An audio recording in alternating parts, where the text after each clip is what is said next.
Good morning, good day, Jay. What's your view to the markets today? Die Stummschaltung ist aufgehoben.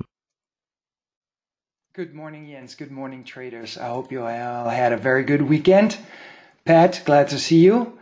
Hello to all my traders and hello to all the new guys and the returning guys. I see the community is growing. I'm very happy about that. So thank you guys for showing up on a Monday morning. Hey, Pete. Greetings to Thailand. Glad to have you. Another coffee, Pat. Let's get going. Here's my face, but we're not here to look at faces. We're looking at the market headlines. Tiny little bit of a mixed picture in terms of the risk sentiment this morning. Why? Trump, in an interview Friday night or Friday afternoon back at home in the States, doubled down on his threat in terms of tariffs. As we know, the review commentary period for an additional 25% on $200 billion of U.S. imports to the U.S. Has finished last week. The market was ready and expected Trump to introduce these additional 200 billion of taxes, but he hasn't yet. In this interview on Friday afternoon, he put on an additional threat on top of his threat of the 200, and the size is an additional $267 billion of Chinese goods into the US. So that now makes up for everything and anything to be threatened to be taxed. On the back of that, Australia was flat. Nikkei is slightly up with 20 basis points. The Hang Seng came off, and Shanghai also weaker. The EU is now prepared to give their head of negotiations with the UK, his name is Barnier, help to achieve the Brexit deal, any Brexit deal. You may have read this over the weekend that the UK trade unions are very much favoring another vote on Brexit or not. I am very keen to see if this were to develop into anything further. On the back, there was another leak to the UK press. The UK Eurosceptics came up with a proposal that would strengthen military, yada, yada, yada. You can all read up on it yourself. The pound reacting less so to economic numbers at this very moment. We saw it this morning when the numbers came out, and more so, unfortunately, to Brexit headlines. I mean, unfortunately for anyone who's swing trading, because if you're entering a pound trade, you may get stopped out on some bullshit news. Whereas us day traders, if we sit in front of the screens and we know what we're doing, volatility means we're making tons of money. Sweden results, they had a vote, interestingly enough, a more conservative / what the press would call right-leaning party, similar to the German AfD. Secured a lot of seats, third largest party in Sweden now. That was a surprise. It's a younger party, similar story to the AfD, as I said, in Germany. And now we don't have a government over there. So that's going to take a while. Non-farm on Friday, just to recall for you guys, the numbers came in very strong. We had a Facebook discussion. Pat was involved and another gentleman. It's quite interesting because Pat was talking about harmonic patterns and which book she would read next. And I said, don't waste your time on crap like that. Nobody at PIMCO, for example, or BlackRock, PMs and people who move billions are moving them based on harmonic patterns. It's all bullshit. Average hourly earnings came in higher than expected. If you look at the stats of average hourly earnings and you look at back in February, we had a similar beat, and that beat caused rates in the short end to rally. That caused a dollar increase, and that then caused the equities to come off. Now, similar picture on Friday. We had a bear flattener into the numbers. So all my colleagues in the banks, also bond traders, alluded to, hey, the numbers may come in stronger. They're pre-positioned. The market sold off initially. The dollar rallied. The Dixie rallied. The euro dollar got hit. And right after that, we saw a curve steepener. So that's how you make money, Pat.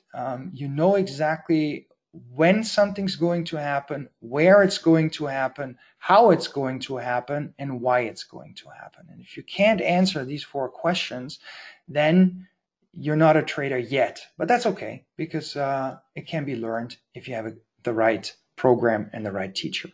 Aussie dollar. Aussie dollar is getting its teeth knocked out. Even though the positioning in the COT report is quite bullish and continues to be so, yet anytime Trump worsens the trade war, we see the Aussie dollar get hit. And the levels to watch right now are 71 down to 69.70. If the gammas of the option people don't come in there, then we have a problem. Then we're going to fall further. But I'm looking for a bounce in that area, although short-lived. As you can see, other markets, and I'm not going to get into which markets, are leading the way lower. So there's just no stopping it right now. It's very, very brave, he or she who tries to buy here.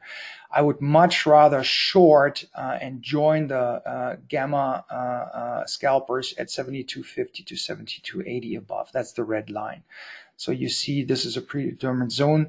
It's also a role reversal. I'd very much, given the leading markets, hit into that bid if it were to recover to that level. We'll keep an eye on it, okay? Short Aussie dollar from last week. I was very conservative. I guided you guys towards that liquidity above the swing high here, and unfortunately, we never got there. We still made money, and as you can see, this was the target. So the target was reached, but your conservative entry was never reached. I guided you guys towards 72.75 to 7100, but we never got there. The high was 72.35. So that's pretty much gamma scalping at 72 came into play, and then boom, it got hit. Even though the econ numbers and the RBA, the econ numbers were better, slightly better than expected, and the RBA was actually less dovish, a little bit more hawkish. So this actually means inherent weakness in the market. It's not a market to be bought right now. That's why I said 72.50, that area, hit the crap out of it. Overnight picture, we saw a little bit of strength in the pound, excuse my French, in the yen. That's gone for now already. I mean, that's over with. Aussie dollar is recovering a little bit as we speak.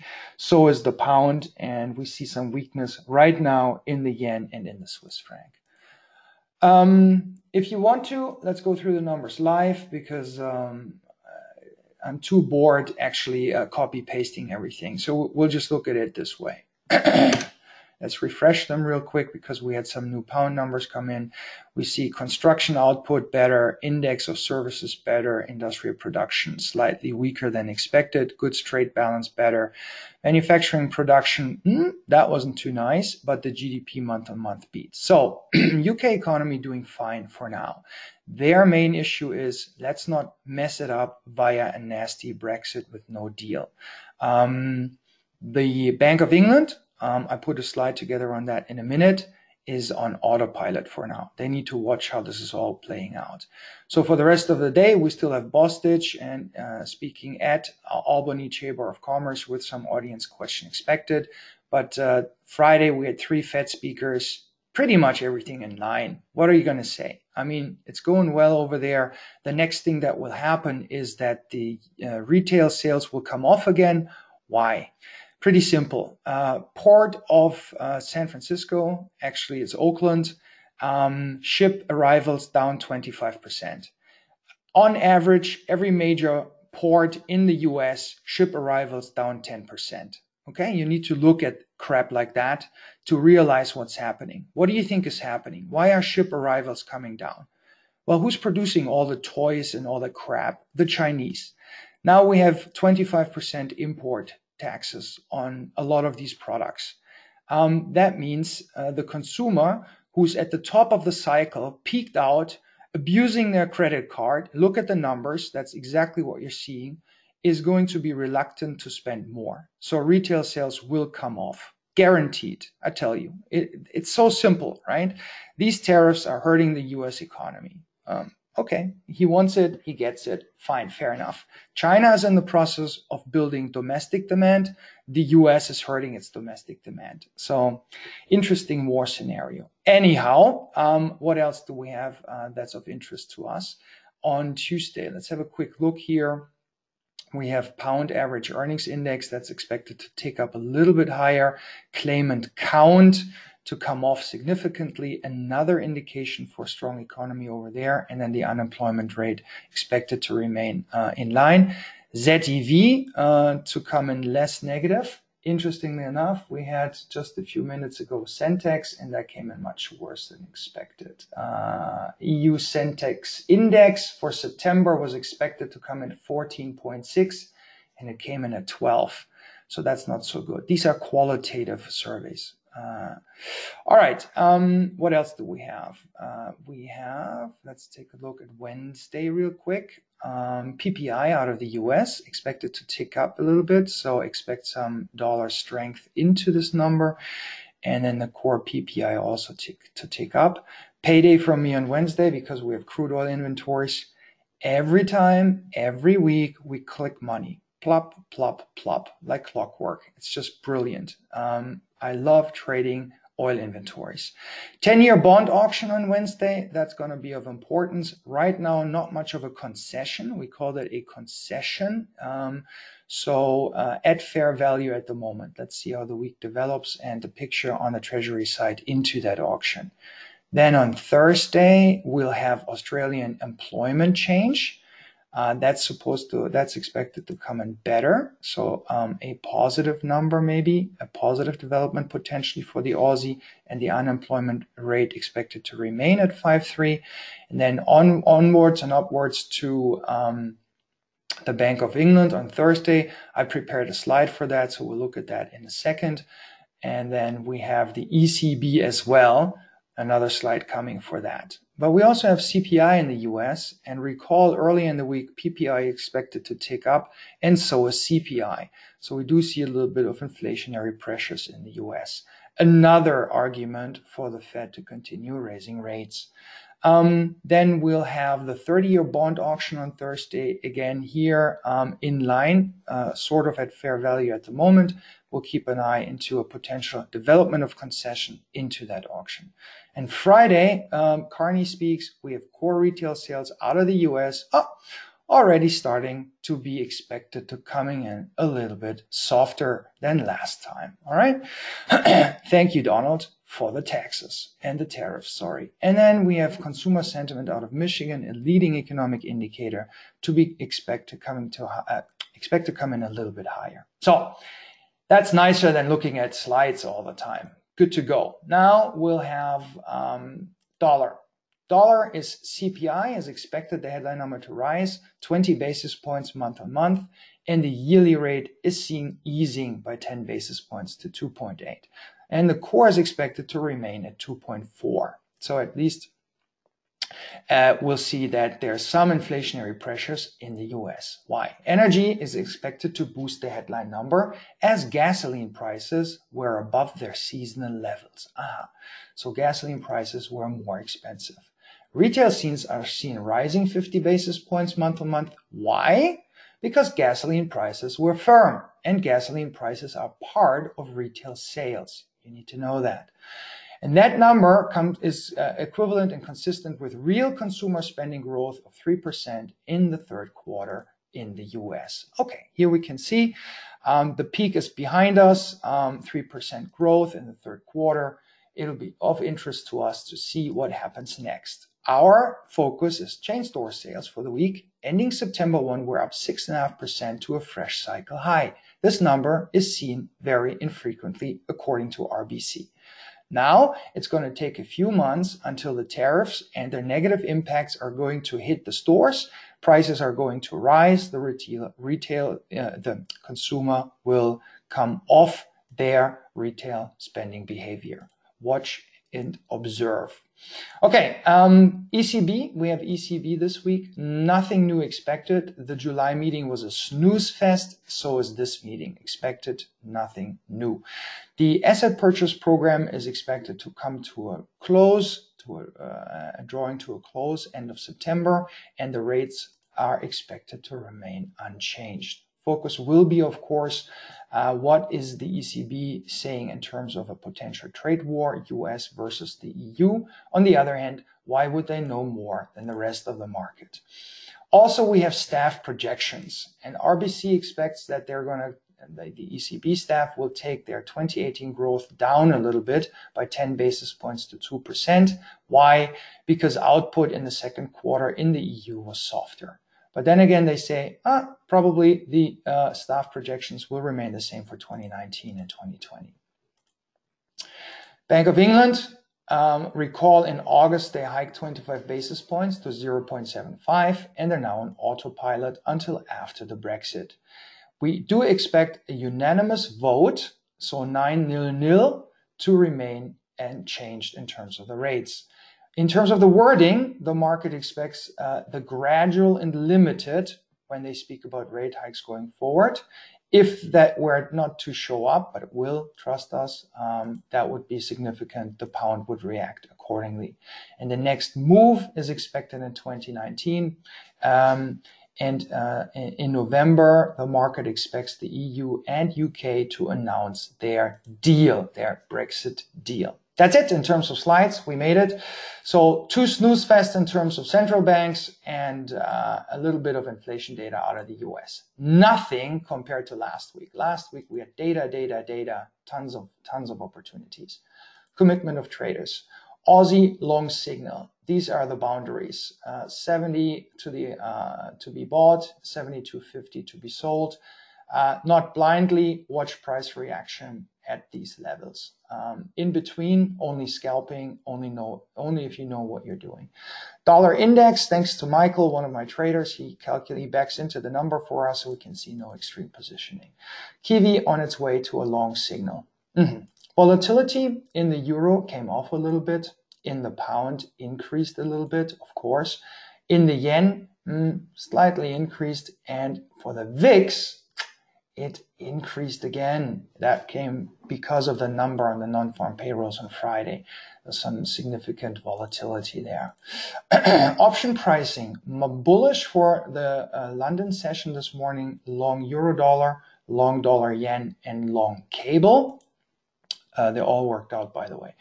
And bearish for Monday, short Aussie dollar and short euro pound. Option flows for Monday, bullish the pound, yen, Swissy, and gold. Gold was beautiful. Dixie just came off, gold off of the top bottom edges. I don't know, Jörg, you're in here. I hope you caught some of that bottom edge buy in gold. And then bearish for Monday, Aussie dollar, Canadian dollar, and the euro. Potential trade for this week. What do you think I came up with? Who has a guess? Andrea, what did you come up with? Gold long, as always, Jörg. Excellent.